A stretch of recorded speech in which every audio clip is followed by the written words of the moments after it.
Bismillah, in the name of God, the most merciful, the most compassionate.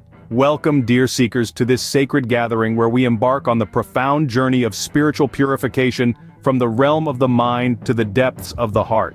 Today we tread a path that invites us to explore the deepest parts of ourselves, to delve into the realm of spiritual purification. This journey is not merely about our outward actions, but it's about the thoughts that fill our minds, the intentions that drive our hearts, the very essence of our inner beings. Our minds, you see, are like vessels, receptacles of innumerable thoughts, ideas, and perceptions. These vessels are constantly being filled, but what are we filling them with? Are we mindful of the quality of thoughts we allow in? Are we discerning enough to sieve out the beneficial from the harmful? The process of purification begins with the intellect, the gateway to understanding and discerning. It's about guarding against the infiltration of harmful ideologies and negative influences. It's about seeking knowledge that edifies, contemplating divine wisdom that enlightens, and engaging in critical reflection that refines. But let's remember, purification of the mind is only the starting point. We must journey even deeper, traverse further into the recesses of our heart.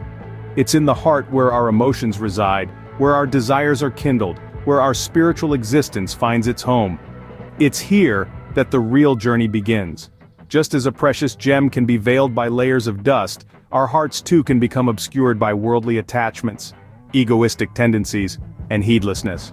Yet it's this heart that we must purify, cleanse it of impurities, strip away the veils that hinder our connection to the divine. This journey within, this path of spiritual purification, is not a fleeting endeavor. It's a lifelong commitment, an ongoing process that necessitates sincere repentance, rigorous self-examination, and a relentless pursuit of moral excellence. We must guard against the infiltration of harmful ideologies and negative influences. We do this through seeking knowledge, contemplating the divine wisdom, and engaging in critical reflection. This journey is ours to embark on, together. Let's fill our minds with beneficial knowledge, purify our hearts with divine wisdom, and allow our souls to be illuminated with the light of faith. Yet, purification of the mind alone is insufficient.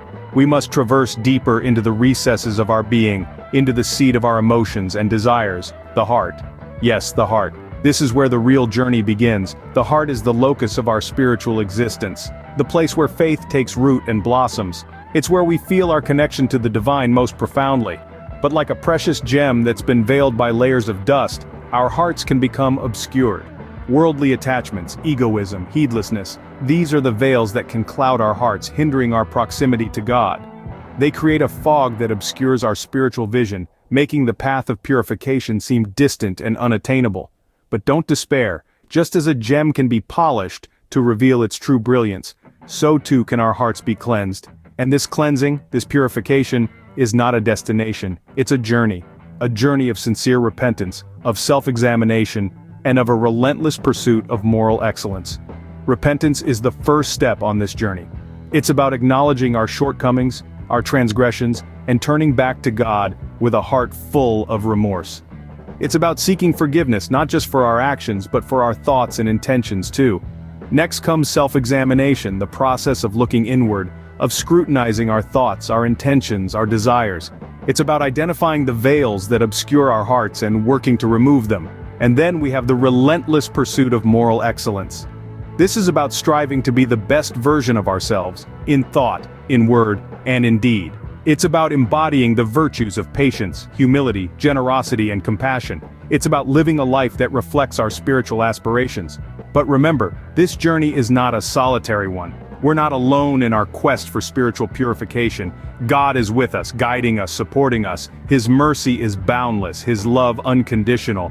So as we embark on this journey, let's do so with courage and conviction. Let's purify our minds, cleanse our hearts, and strive to draw closer to God with each step we take. And let us not forget, this journey is not without its challenges. There will be trials and tribulations, moments of doubt and despair. But with faith as our guide and steadfastness as our companion, we can navigate these challenges and continue on our path. To purify the heart is to cleanse it of impurities, to strip away the veils that hinder our proximity to God. This requires sincere repentance, self-examination, and a relentless pursuit of moral excellence. Indeed, this journey from head to heart is a journey of spiritual purification. It's a journey that takes us from the realm of the intellect to the depths of the soul. It's a journey that takes us closer to God, closer to our true selves.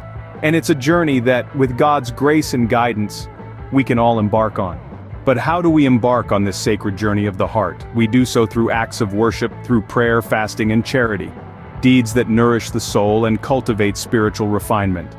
As Sheikh Hamza Yusuf has so eloquently put it, the journey begins with acts of worship.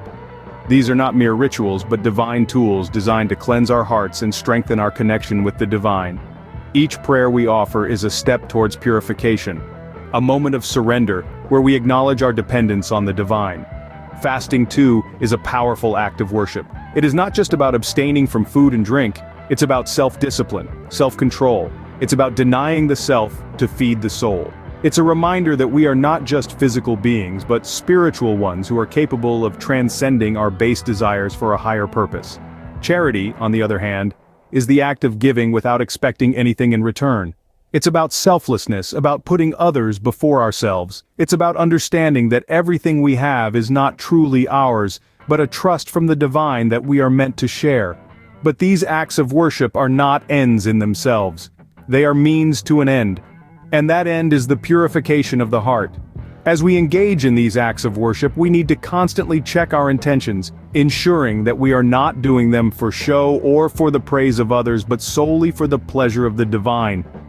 Beyond acts of worship, we must also strive to be good human beings. We must treat others with kindness, be honest in our dealings, and strive to uphold justice. We must be patient in adversity, grateful in prosperity, and humble at all times.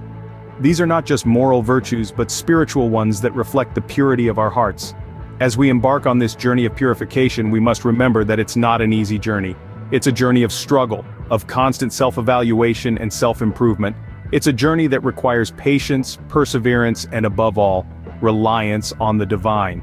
We must also remember that this journey is not a solitary one. We are all in this together. We can learn from each other, support each other, and inspire each other. We can share our struggles, our successes, and our insights.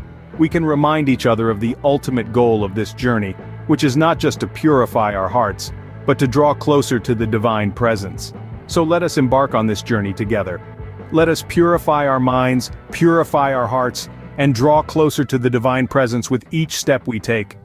Let us strive to become the best versions of ourselves, not just for our own sake, but for the sake of the divine who created us and loves us more than we can ever comprehend.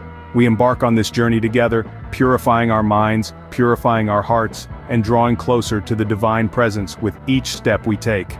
Ultimately, the path of purification is a lifelong journey, a journey fraught with trials and tribulations, yet illuminated by the light of faith and steadfastness.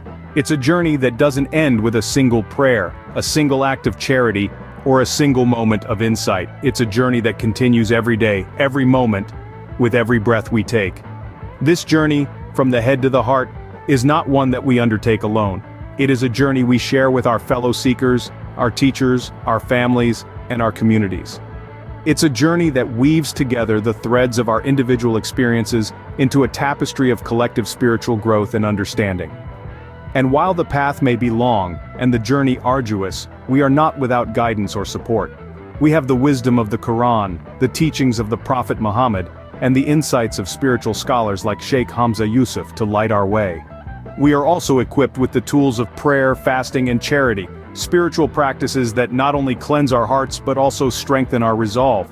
These acts of devotion, performed with sincerity and humility, are our compass, guiding us towards ethical living and spiritual refinement. But let's not forget that the journey of purification also requires patience and perseverance. There will be times when we stumble, when we lose our way, when we are overcome by doubts or despair. Yet, it's in these moments of struggle that our faith is truly tested and our character truly revealed. So, as we embark on this lifelong journey of purification, let's remember to be kind to ourselves and to each other. Let's remember to celebrate our progress, however small, and to learn from our setbacks, however daunting. And above all, let's remember to seek divine guidance, to turn to Allah in moments of uncertainty, and to trust in His mercy and wisdom, for it is through His grace that we find the strength to continue our journey and the courage to embrace our spiritual growth. May Allah, the most compassionate, guide us on this path of purification and grant us the strength to overcome our innermost struggles. Amen.